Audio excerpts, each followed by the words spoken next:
आज मी तुम्हाला काळ्या वाटाण्याची उसळ कशी बनवतात याची रेसिपी दाखवणार आहे।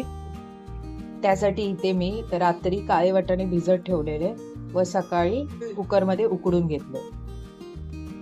तसेच इथे बारीक चिरलेला कांदा, एक बारीक चिरलेला टोमॅटो, कढीपत्ता, आलं लसूण पेस्ट आणि बारीक चिरलेली कोथिंबीर घेतली। तसेच इथे काही मसाले घेतले। हा घरगुती आमचा मालवणी मसाला, तसाच अर्धा चमचा कांदा लसूण मसाला, चिकन मसाला व चवीपुरतं मीठ घेतलं। कढईमध्ये तेल गरम करत ठेवलं। यात कढीपत्ता ऍड केला,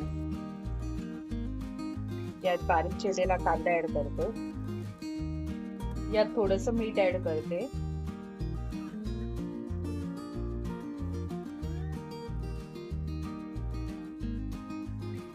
आणि हा कांदा परतत राहायचा। कांदा लालसर झाला, आता यात मी टोमॅटो ऍड करते व हे मिक्स करून घेते।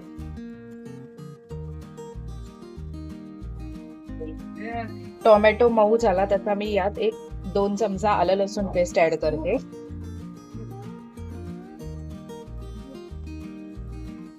आता मी यात हे मसाले ऍड करते, व चवीपुरतं मीठ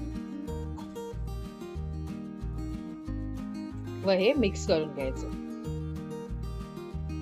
यात थोडंसं पाणी ऍड करते, जे काळ्या वाटाण्याचंच पाणी होतं ते मी काढून घेतलेलं, ते थोडं थोडं करून ऍड करते।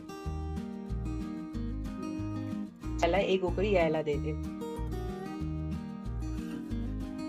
एक उकळी आली तशी यात काळे वाटाणे जे उकडून घेतलेले ते ऍड करायचे।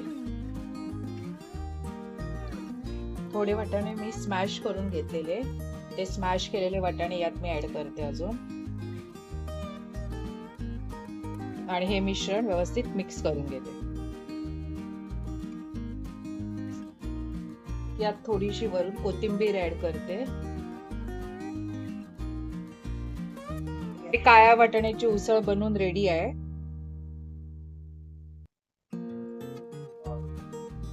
रेसिपी तुम्हाला कशी वाटली? आवडल्यास कमेंट मध्ये लिहून कळवा।